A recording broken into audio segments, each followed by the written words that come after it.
வணக்கம். ஹோல் மற்றும் blind holes மூலம் ட்ரில் செய்வது குறித்த இந்த காணொளிக்கு உங்களை வரவேற்கிறோம்.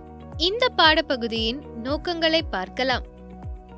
இந்த காணொளியின் இறுதியில் உங்களால் பின்வருவனவற்றை மேற்கொள்ள முடியும்.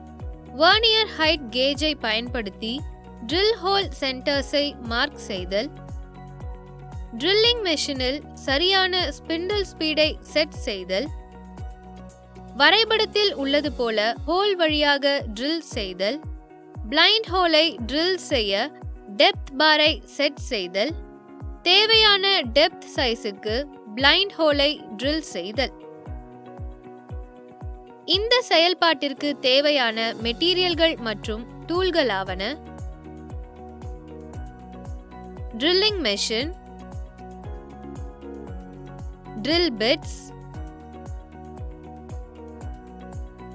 Spanner, vernier height gauge, try square, vernier caliper, cutting lubricant,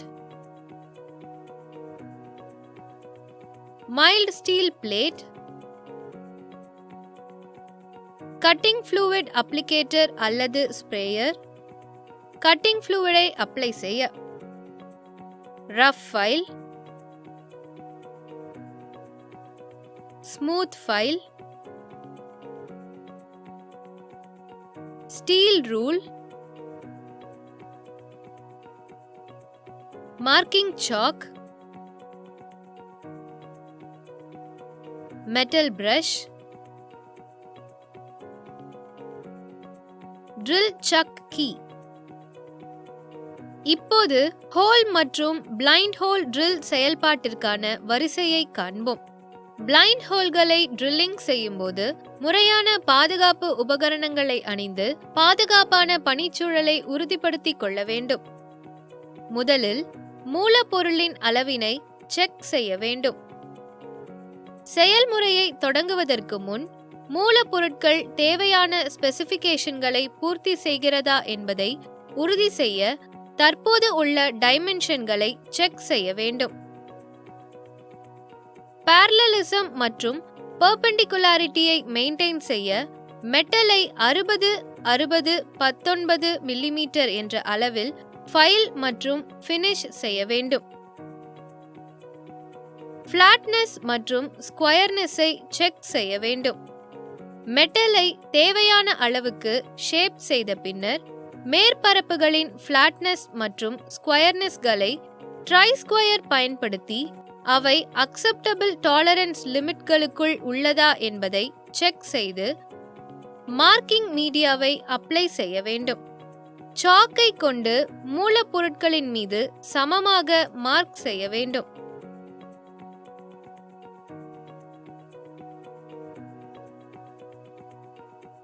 பின் ட்ரில் ஹோல் சென்டர்களை மார்க் செய்ய வேண்டும். வெர்னியர் ஹைட் கேஜை பயன்படுத்தி வரைபடத்தில் உள்ளது போல மெட்டல் பீஸின் ட்ரில் ஹோல்களின் சென்டர்களை மார்க் செய்யவும். இப்போது ட்ரில் ஹோல் சென்டர்களை பஞ்ச் செய்ய வேண்டும். மார்க்டு பாயிண்ட்களில் ஹோல் செய்ய சென்டர் ட்ரில் பிட்டை பயன்படுத்தவும்.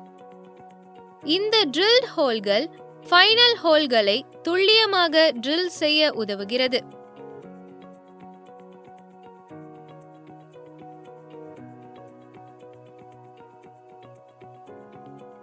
ட்ரில்லிங் மெஷினில் ஜாபை ஹோல்ட் செய்யவும்.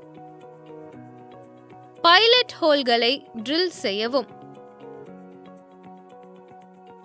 சென்டர் ட்ரில்களை நிலையாக வைத்து 6 மில்லிமீட்டர் டயமீட்டர் கொண்ட ட்ரில் பிட்டை பயன்படுத்தி த்ரூ மற்றும் பிளைண்ட் ஹோல்கள் ஆகிய இரண்டையும் உருவாக்கவும்.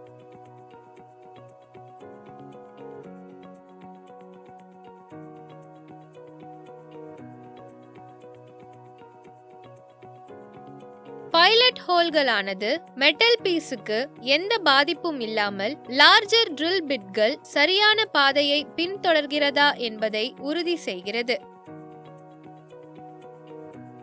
ஹோல் வழியாக ட்ரில் செய்யவும். அடுத்து ட்ரில் பிட்டை 8.5 மில்லிமீட்டர் டயாமீட்டருக்கு மாற்றி ஹோல் வழியாக ட்ரில் செய்ய வேண்டும்.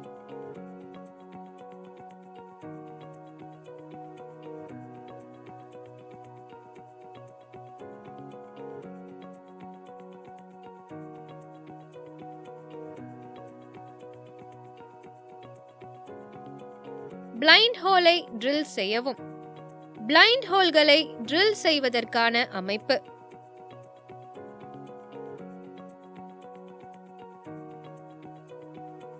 த்ரூ ஹோல்களை ட்ரில் செய்த பின்னர் ட்ரில் பிட்டை 10.5 மில்லிமீட்டர் டயாமீட்டருக்கு மாற்றி தேவையான 14 மில்லிமீட்டர் ஆழத்திற்கு பிளைண்ட் ஹோலை ட்ரில் செய்ய வேண்டும்.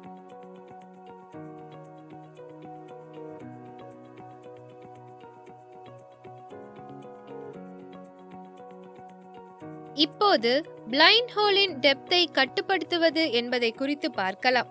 பிளைண்ட் ஹோலை ட்ரில் செய்வதில் ட்ரில் ஃபீடிங் கண்ட்ரோல் மிகவும் முக்கியமானதாகும். இதற்காக பெரும்பாலான ட்ரில்லிங் மெஷின்களில் டெப்த் ஸ்டாப் அரேஞ்ச்மெண்ட் என்னும் ஒரு குறிப்பிட்ட அரேஞ்ச்மெண்ட் வழங்கப்படுகிறது. டெப்த் ஸ்டாப் அரேஞ்ச்மெண்ட் ஆனது ஸ்பிண்டில் அட்வான்ஸ்மெண்ட்டை கண்காணிக்க கிராஜுவேஷன்களை கொண்டுள்ளது.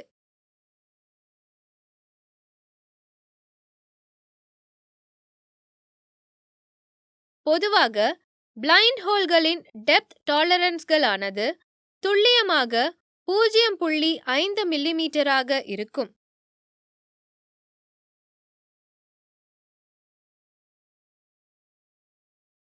ஒர்க் பீஸில் முழு டயாமீட்டர் உருவானதும் மெஷினை நிறுத்திவிட்டு டெப்த் செட் கிராஜுவேஷன் மார்க்களின் ரீடிங்கை நோட் செய்து கொள்ளவும்.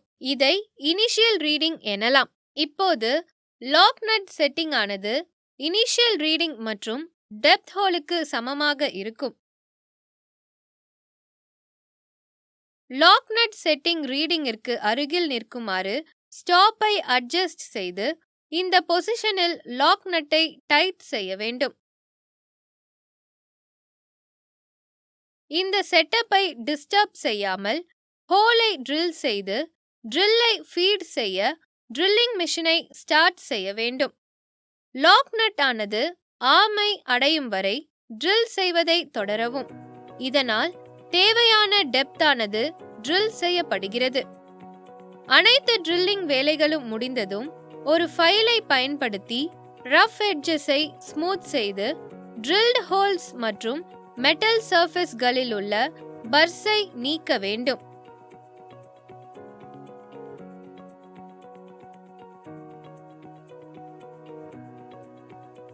ஒரு மெல்லிய கோட் எண்ணெயை அப்ளை செய்து அதை பாதுகாக்கவும். இறுதியாக துரு அல்லது அரிப்பிலிருந்து பாதுகாக்க அனைத்து சர்ஃபேஸ்களிலும் எண்ணெயை அப்ளை செய்ய வேண்டும். இது ஃபினிஷ்டு ப்ராடக்ட் நல்ல கண்டிஷனில் நிலைத்திருப்பதை உறுதி செய்கிறது. இதுவரை அறிந்து கொண்ட முக்கிய பாயிண்ட்களை மீண்டும் ஒரு முறை நினைவு கூறலாம். மெட்டலை தேவையான அளவிற்கு ஃபைல் செய்ய வேண்டும். ஃப்ளாட்னஸ் மற்றும் ஸ்கொயர்னஸை ட்ரை ஸ்கொயர் கொண்டும் அதன் சைஸை வெர்னியர் கேலிப்பர் கொண்டும் செக் செய்ய வேண்டும். பிளைண்ட் ஹோல்களுக்கு தகுந்த ஸ்பெசிபிகேஷனை கொண்டு ஹோல்களை ட்ரில் செய்ய வேண்டும். இந்த பாடப்பகுதியின் நிறைவு பகுதிக்கு வந்துவிட்டோம். ஹோல் மற்றும் பிளைண்ட் ஹோல்ஸ் மூலம் ட்ரில் செய்வது குறித்த நல்ல புரிதலை பெற்றிருப்பீர்கள். அடுத்த காணொளியில் மீண்டும் சந்திக்கலாம்.